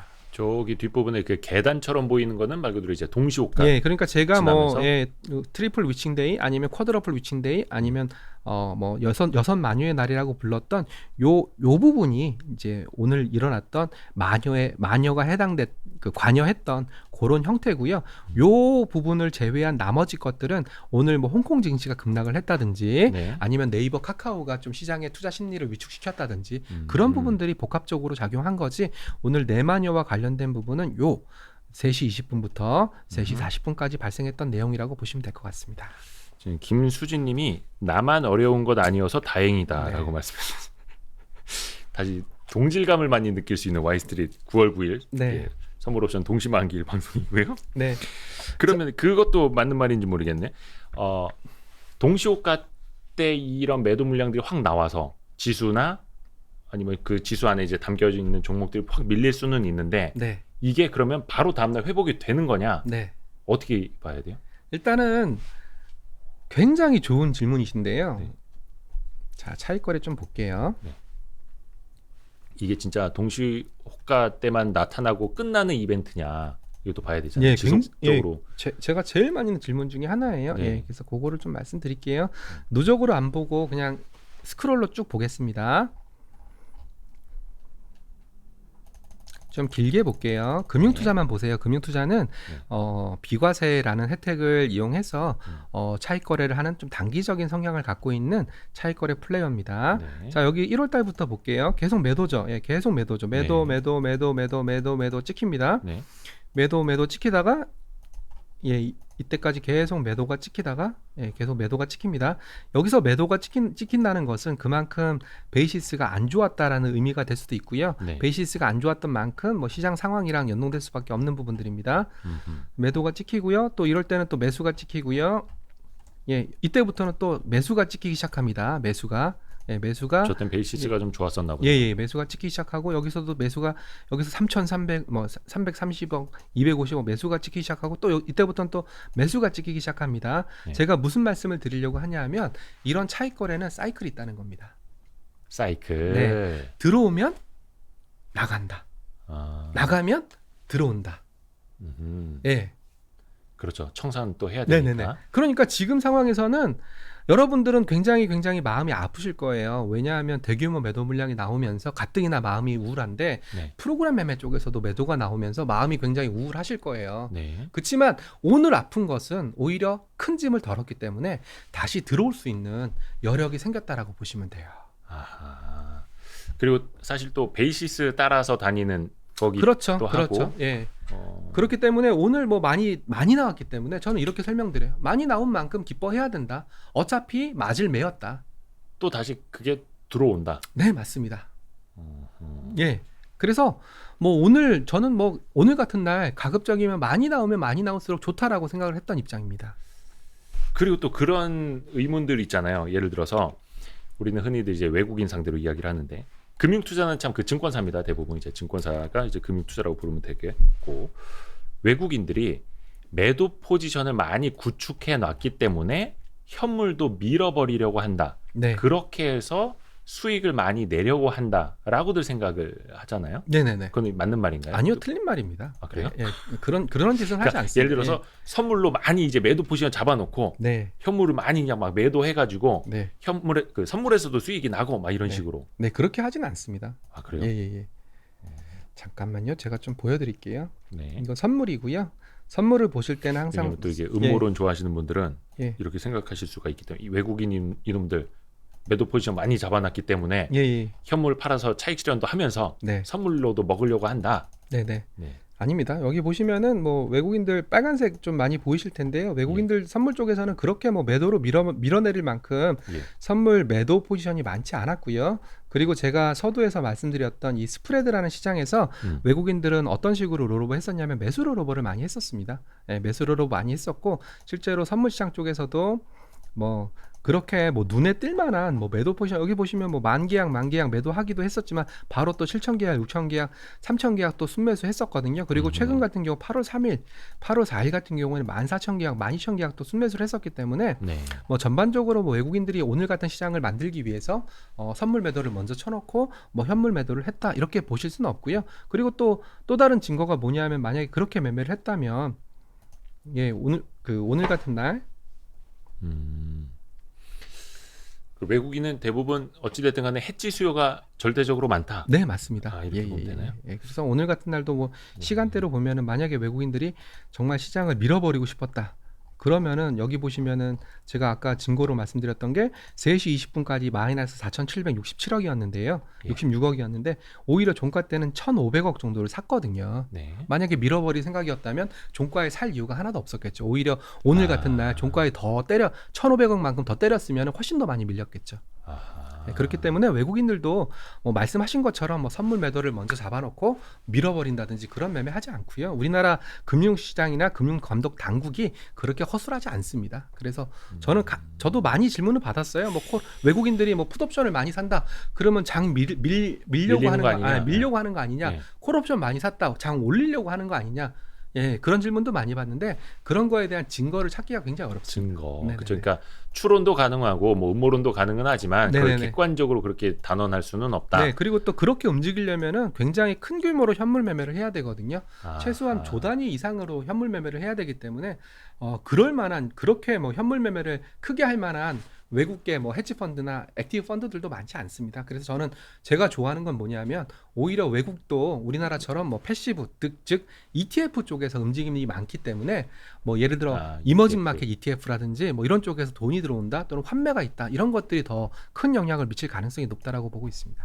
ETF에 대해서는 조금 이따 하나 더 질문을 드리겠고요. 그리고 아까 우리 임준규님이 그럼 많이 빠지는 건 괜찮은데 많이 빠지는 종목을 사야 하나요? 덜 빠지는 걸 사야 하나요? 라고 질문을 주셨는데, 정확히 질문의 그 의미는 잘 제가 이해가 안 되는데, 예, 제가 종목을 보면서 조금씩 더 설명을 드릴게요. 오늘 뭐 그러니까 이런 만기일 영향 때문에 뭐 코스피 200에 담겨 있는 종목들이 그럼 상대적으로 코스닥보다 더 많이 빠질 수 있잖아. 오늘 같은 날 코스닥보다 코스피가 훨씬 더 많이 빠졌으니까. 그렇죠. 그러면 그 만기일 영향이 많다라고 볼 수 있을 텐데, 임준규님의 질문은 그거 같아요. 그러면 이게 저가 매수의 기회가 되는 건지, 이 만기일 영향으로 떨어진 것들이. 그래서 만기 날에는 보통 일반적으로 이렇게 말씀하세요. 이런 부분들을 솔직히 소수의 몇몇, 저도 뭐 이제 업계를 떠났기 때문에 저도 뭐 금액까지 정확하게 파악할 수는 없겠지만, 뭐 LP를 하고 있는 증권사라든지 몇몇 친구들이 이제 자기의 포지션에 의거해서 물량을 쏟아낸다든지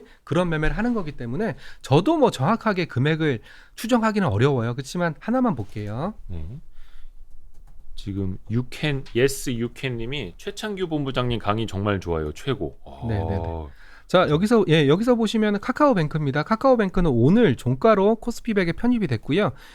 투자자별 동향을 보시면은요, 기관 투자자가 굉장히 많이 샀어요. 215만 주를 샀고요. 누가 많이 샀는지 봤더니만은 투신이 많이 샀거든요. 그러면 투신은 뭘까요? 투신은 바로 ETF, 저처럼 삼성자산 운용에서 ETF를 운영하는 운용자들이 주로 투신으로 많이 잡히거든요. 저게 이제 지금 말로는 자산운용사. 네, 맞습니다. 그러니까 결국은 투신 많이 잡혔죠.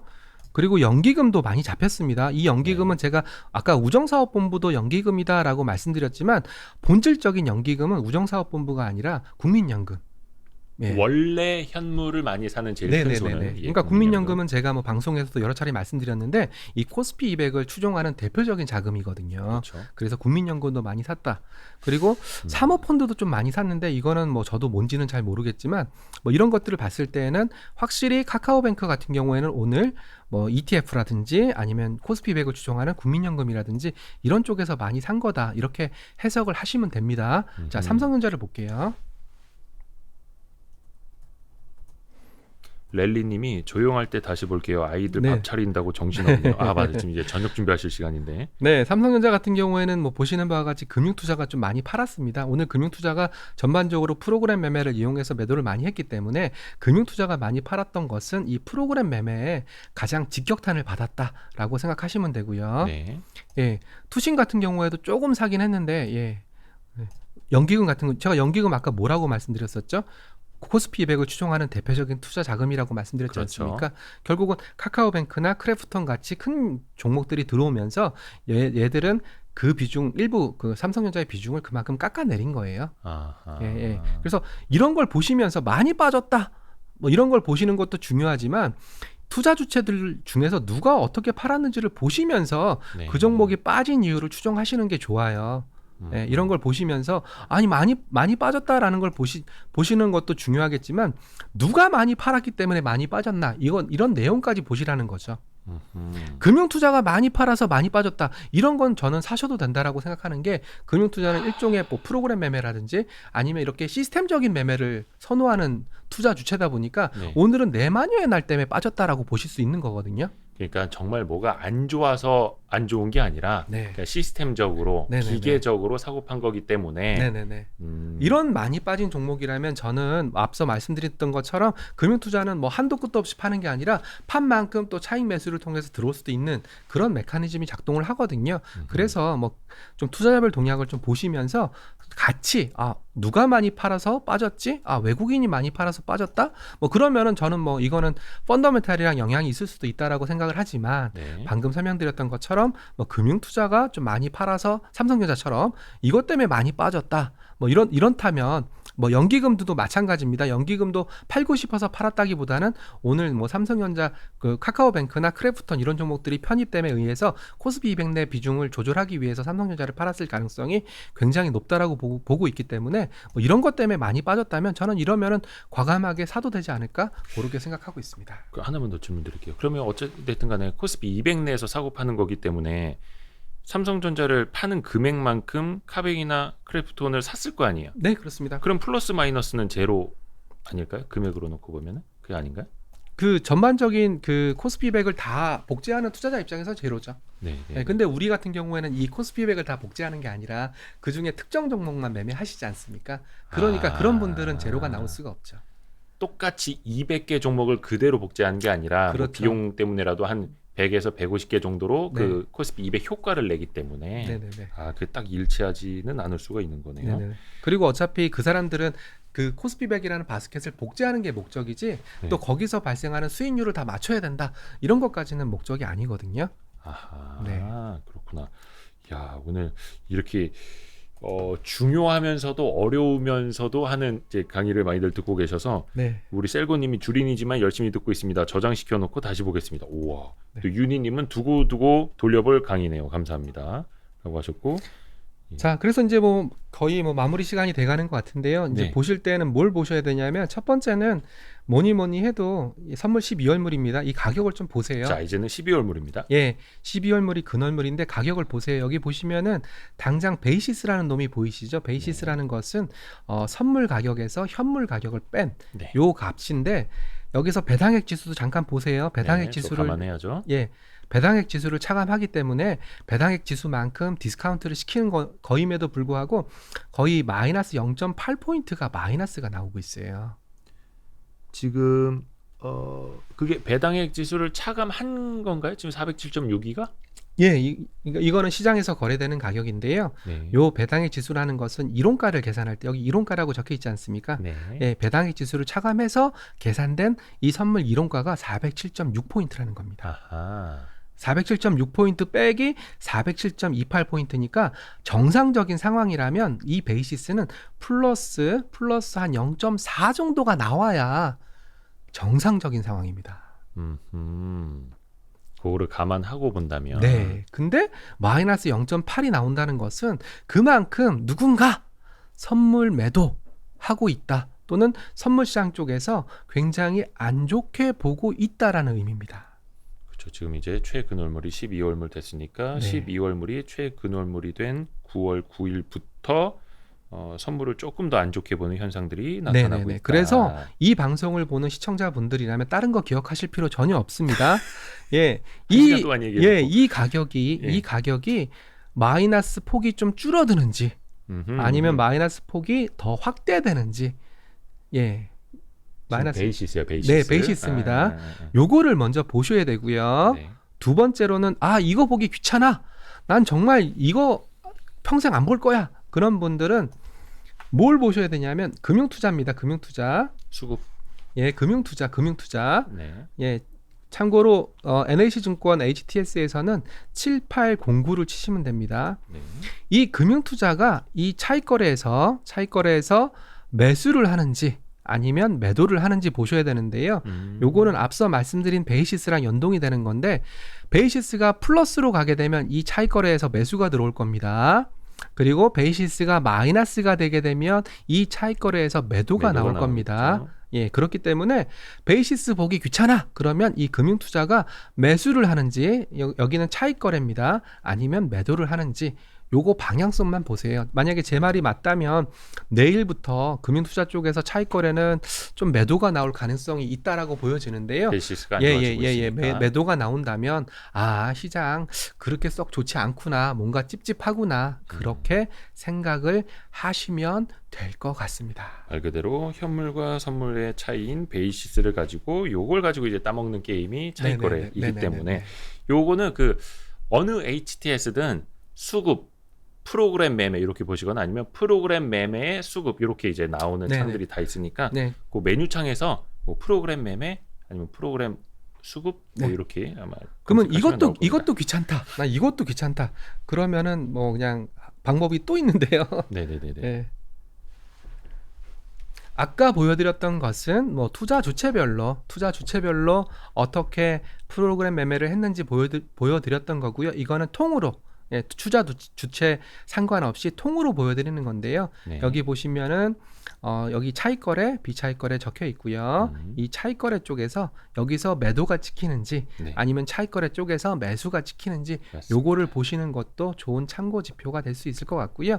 옆에 있는 비차익거래는 이거는 뭐 다음번에 다시 한번 설명드리겠지만 주로 펀드 플로우라든지 자금 흐름이라든지 이런 거랑 연동되는 경우가 굉장히 많거든요. 그래서 비차익거래는 보실 때에는 항상 누적으로 보시는 게 좋고요. 예, 누적으로 보시면서 여기 보시면 또 불행하게도 계속 비차익거래도 파란색, 차익거래도 파란색이거든요. 그 말은 차익거래 베이시스가 좋지 않구나, 비차익거래 펀드 플로우가 좋지 않구나, 이런 뜻이니까 요것도 생각나실 때마다 한 번씩 찍어보시면 좋을 것 같습니다.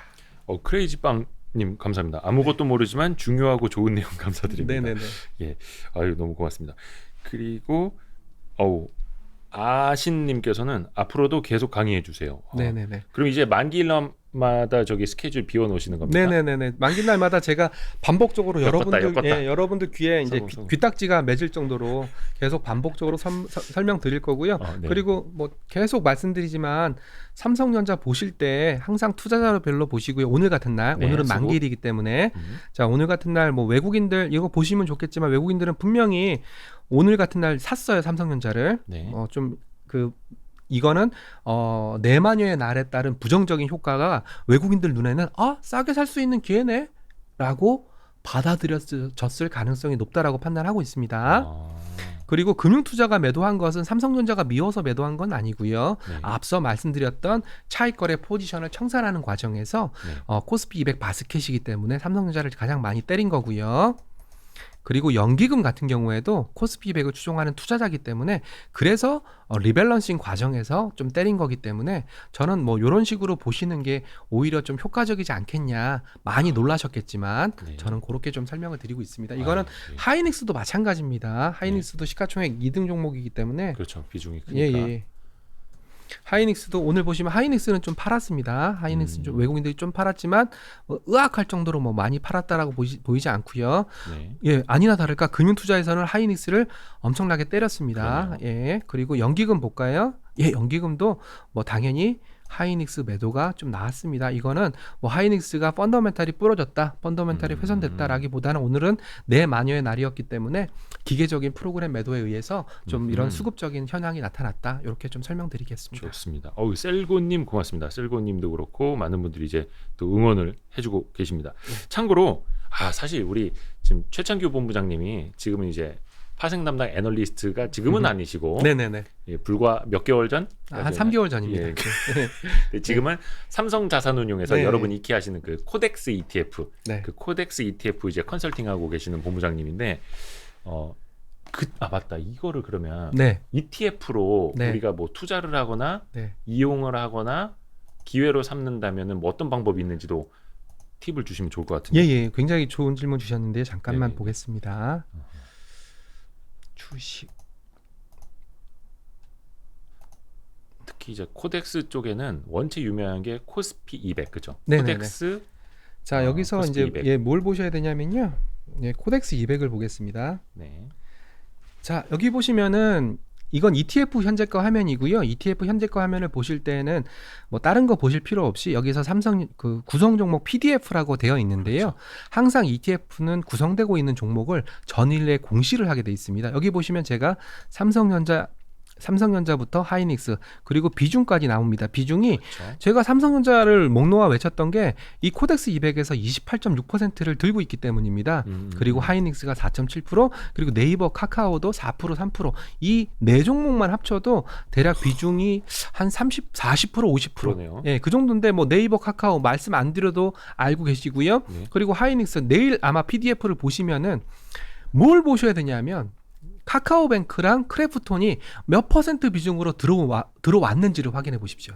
내일부터 이제 거의 첫날이니까 네네네. 편입이 된 공식적인. 네. 그리고 오늘 비중 이거 아마 적어 놓으십시오. 오늘 비중 28.6%인데 내일 카카오뱅크랑 크래프톤이 들어왔을 때 이 네. 비중이 얼마만큼 깎이는지를 보십시오. 예. 그리고 하이닉스도 4.73%인데 내일 카카오뱅크랑 크래프톤이 들어오고 나서 PDF 보시면 됩니다. ETF 현저가 화면에서 얼마만큼 깎이는지를 보시고요. 그리고 이 ETF의 사이즈를 보십시오. 이 ETF의 사이즈를 보시면은 얘가 아마 한 6조, 7조 될 건데 아마 0.1%가 깎였다면 7조 곱하기 0.1% 나누기 삼성전자 주가만큼 이 종목 매도가 ETF에서 발생한 겁니다. 잠깐만요. 그 ETF 사이즈 곱하기 네. 비중이죠? 예, 비중. 예. 네. 뭐 28.6%가 되는 거고 0.286 되는 거고. 예, 여기서는 코덱스 200이 5조 1000억이니까 만약에 얘가 28.6%였는데 28%로 깎였다. 그러면은 0.6%만큼 매도가 나온 거니까 네. 예, 5조 1000억 곱하기 0.6% 요 금액만큼 ETF에서는 삼성전자 매도가 발생한 겁니다. 좋습니다. 네, 이런 것들을 한번 해보시면서 네. 카카오뱅크나 크래프톤이 들어와서 삼성전자나 하이닉스가 얼마만큼 비중이 낮아졌고 네. 그리고 얼마만큼 매도가 나왔는지를 한번 추정해 보시는 걸 하신다면은 네. 앞으로 이제 코스피 200에 누가 들어간다, 현대중공업이 들어간다, 아니면 LG에너지 솔루션이 들어간다, 그때마다 카카오페이가 들어간다라고 했을 때 어느 정도 시가총액 상위 종목들이 피해를 보는지. 예, 이런 것들을 대략적으로 가늠을 하실 수가 있는 거죠. 그런 큰 이벤트가 있을 때마다 삼성전자라든지 기존의 시가총액 비중이 컸던 것들, 물론 네네. 코스피 200에서 빠지는 종목들은 뭐 당연하거니와. 네네네. 자, 그러면 맨 끝으로 보시면은 여기 맨 끝에 종목들이 여기서는 제가 알기로는 JW 중해제약이랑 락앤락이 빠진 예, 걸로 맞아요. 알고 있는데요. 한번 네. 볼게요. 걔들도 뭐 한번 보면서. 참고로 PDF는 우리가 쓰는 그 PDF 파일이 아니라 포트폴리오 디파짓 파일이라고 해서 네. 그 ETF에 담겨져 있는 포트폴리오 이거를 매일매일 공시를 하게 돼 있죠. 그래서 네네. HTS에서도 ETF 보유 종목 그게 이제 PDF라는 겁니다. 네네. 예. 참고로 락앤락 같은 경우에는 카카오뱅크랑 크래프톤이 들어왔기 때문에 200개 종목을 맞춰주기 위해서 JW 중해제약과 함께 제외된 종목이거든요. 네. 자 보세요. 오늘 같은 날 외국인들이 락앤락을 어떻게 했나요? 지금 숫자가 안 보여서 예, 잘 안 보이시죠? 얼마에 팔았나요? 예. 혹시 보이시나요? 잠깐만요. 제가 지금 예, 오히려 17만 주를 샀어요. 빠지는 거를 뭘까요, 그럼? 자, 그리고 아니나 다를까 우리의 금융투자나 우리의 투신, ETF를 담당하는 투신, 그리고 연기금은 얘를 팔았어요. 왜요? 오늘부터 코스피 100에 빠지거든요. 그러니까 그 지수 네. 추종하는 ETF 자금들 네, 걔들은 이 종목을 판 거고요. 한 거고. 근데 얘가 판 이유가 락앤락이 미워서 팔았을까요? 그렇지 않죠. 뚜껑 잘 닫히는데. 네, 뚜껑 잘 닫히고 여러분들 네. 많이 쓰고 계시거든요. 근데 얘는 지수에서 제외됐다는 이유 하나만으로 기계적으로 팔 수밖에 없었던 거예요. 눈물을 머금고. 그러니까 외국인들 같은 경우에는 얘들 같은 경우 저는 정말 똑똑하다라고 생각하는 게 이런 이벤트는 펀더멘탈적인 이벤트는 아니거든요. 락앤락이 안 팔려요. 락앤락이 부도날 것 같아요. 이래서 판 게 아니거든요. 기계적인 이벤트니까. 네, 그러니까 오히려 활용하고. 외국인들은 이걸 기회로 삼았고요. 오늘 주가 보시면 오히려 플러스가 났어요. 빠지는 날인데. 아하. 네. 예, 이게 바로 오늘 제가 드릴 팁이라고 생각하시면 됩니다. 기계적인 이벤트는 말 그대로 기계적인 이벤트로 네. 생각하고 오늘로 활용할 끝나는 수도 이벤트라. 있다. 예, 오늘로 끝나는 거지. 얘가 락앤락이 실적이 안 좋아질 것 같아. 락앤락이 잘 안 팔려. 이거랑 전혀 무관하다는 거죠. 그것도 그 당일에 그 다 리밸런싱이 끝나는 게 아니라 그 전에 기관들도 그렇고 외인들도 그렇고 비중 조절을 미리 또 해놓는다면서요. 근데 또 이런 락앤락 같이 크지 않은 종목은 그냥 그날 해버립니다. 금액도 많지 않으니까. 네네네. 그죠. 코스피 200 중에서 뭐 199등, 네네네. 200등 이게 빠진 거니까. 네, 그러니까 뭐 미리미리 하진 않고요. 그날 했다라고 보시면 되고요. 그러니까 저는 이런 외국인들의 매매, 꾸준히 팔다가 오늘처럼 빠지는 날 오히려 사주거든요. 네. 그러니까 얘들은 굉장히 우리가 생각하는 거와 다르게 역발상적으로 우리 같은 경우에는 일반적인 투자자라면 지수에서 빠졌어, 코스피 100에서 빠졌어, 매도가 나올 거야. 그렇기 때문에 얘는 팔아야 돼라고 생각하겠지만 외국인들 같은 경우에는 그런 이벤트를 역이용해서 오히려 사주는 그런 형태로 매매가 이루어졌기 때문에 역시 우리보다 고수구나, 용감하구나 이렇게 생각을 하실 수가 있죠. 우리 최원철님께서 머리야 조금만 더 힘내 이렇게 지금 네. 두뇌를 다들 풀가동하고 계십니다. 네. 예, 저도 아까 여기에서 좀 열이 날 것 같은데 왜 컴퓨터나 핸드폰도 오래 막 좀 고사양 이거 돌리면 뜨거워지잖아요. 네네네. 발열. 네. 지금 머리들이 다 그럴 것 같습니다. 지금. 야. 예, 너무 조금 더 쉽게 설명을 해드려야 되는데 저도 뭐 오래간만에 방송을 하다 보니까 좀 두서없이 아니요. 두서없이 설명을 좀 드렸던 것 같고요. 아마 좀 뭐 제가 어느 방향으로 좀 시청자분들을 몰고 가는지 그리고 뭘 보셔야 되는지 이 정도만 기억하시면 오늘은 성공했다. 그리고 내일은 반드시 아침에 일어나시면 ETF 현재 거 화면 켜시고 그리고 코덱스 200 현재가 켜셔가지고 PDF 오늘 적어놨던 삼성전자 비중 얼마, 하이닉스 비중 얼마, 그리고 네이버 비중 얼마, 그리고 내일 카카오뱅크나 크래프톤이 들어오게 되면은 얘들이 비중이 얼마나 깎였는지, 그리고 여기에 따라서 투신이나 이런 애들이 외국인들이 어떻게 매매를 했는지 그 정도 기억하시고 다음번에 뭐 현대중공업이나 LG에너지솔루션, 카카오페이 같은 종목들이 코스피 100에 들어간다. 그러면 오늘 적어놨던 노트를 꺼내셔가지고 이런 일들이 있었지. 그리고 그때 빠졌던 락앤락이 외국인들이 어떻게 매매를 했었지. 이런 것들을 아마 기억을 하신다면 여러분들도 훌륭한 주식 투자하는 데 있어서 더 많은 도움이 되시지 않을까 생각합니다. 완전 찐고수 되는 거죠, 그러면. 네. 삼성전자가 이제 9월 9일까지는 28.6%, 네. 하이닉스가 4.7%, 뭐 네이버가 한 4% 정도 됐던 거고요. 네네네. 좋습니다. 그러니까 앞으로 뭐 LG 에너지 솔루션, 현대중공업이 만약에 코스피 100에 들어간다면 이와 같이 시총 상위주들은 조금 이제 수급적인 리밸런싱 영향은 생길 수밖에 없는 거고. 네. 좋습니다. 지금 그 더 스트릿 분이 갓창규. 감사합니다. 과찬이십니다. 예, 제이순희님이 여태 한기로 듣고 한기로 흘려갔던 것을 알아듣네요. 최고입니다. 오. 네네네. 예. 그러니까 고맙습니다. 제가 이제 ETF 쪽에 있으니까 이런 말씀을 좀 더 과감하게 드릴 수 있는 거거든요. ETF는 펀더멘탈 뭐 그 기업이 좋냐 나쁘냐를 가지고 뭐 매매를 한다기보다는 방금 말씀드렸던 것처럼 룰 베이스로 네. 매매를 할 수밖에 없는 그런 상품이거든요. 그래서 네. 이제 이런 것들을 조금만 더 이해하신다면은 아마 뭐 ETF 투자하는 데 있어서뿐만 아니라 주식 투자하는 데도 도움이 많이 되실 거예요. 예. 그리고 수급 보시는 것도 뭐 저는 뭐 항상 뭐 여기 보시면은 뭐 외국인이 오늘 뭐 3천억 팔았어. 아, 이 나쁜 놈들. 이렇게 생각하지 마시고 3시 20분까지는 4,700억 매도였는데 3시 30분, 40분 넘어갔을 때는 3,100억 매도였으니까 오히려 마감 동시효과는 샀거든요. 그렇죠. 예, 그렇죠. 이런 것들을 좀 유심히 보시라는 거예요. 예. 네. 아까 백봉 장군님께서 코덱스 200을 연다 그다음 이게 뭐냐고 하셨는데 그 이제 대표적인 ETF가 코덱스 네. 코스피 200이기 때문에 그 안에 들어가서 보유 종목 네, 이게 PDF. PDF라고도 네. 하는데 아마 보유 종목이라 표기되어 있는 HTS도 있을 것 같아서 그 안에 들어가서 네. 삼성전자 그러니까 시가총액 상위 비중이 9월 9일과 네. 9월 10일과 얼마만큼이 차이가 나는지 네. 그만큼이 기계적으로 이 네. 지수를 추종하는 자금들에서 이탈하는 금액일 것이다. 네. 그게 다음번 에너지 솔루션이라든지 다른 대여들이 상장을 해서 코스피 200에 특별 편입이 될 때도 비슷한 영향이 생길 것이다라는 네. 이제 학습. 그리고 뭐 그냥 간단하게 오른쪽 마우스 누르시면은요. 엑셀로도 아마 웬만한 그 HTS들이 다운받을 수 다 있죠. 다운받을 수 있게 되어 있으니까요. 오늘 PDF 코덱스 200 PDF 같은 경우에는 한번 다운받아 놓고 좀 간직하셨다가 뭐 내일 거랑 비교해 보시는 것도 좋을 것 같습니다. 그렇죠. 코스피가 3,100포인트 초반까지 밀린 날을 이제 복귀하면서 네. 야, 이렇게 해서 여러분이 이제 찐 고수가 되어가는 겁니다. 아까 그 러블리핏님이 이제 뭔가 능력치가 플러스 30이 된 것 같다고 똑똑해진 느낌이라고 네. 그렇습니다. 예, 아 감사합니다. 오늘 시간이 굉장히 늦어졌습니다. 네. 최천규 본부장님만 지금 1시간 한 20분 하신 것 같은데 와 네. 대단하다. 네. 너무 감사합니다. 네. 이 늦은 시간까지 네. 너무 열정적인. 아유, 평소 기자들한테는 되게 이제 불친절하게 어렵게 설명을 해주시는데 오늘 우리 구독자분들한테는 쉽게 이야기를 해주셨고요. 자, 감사의 의미로 이제 ETF는 코덱스를 매매하는 걸로.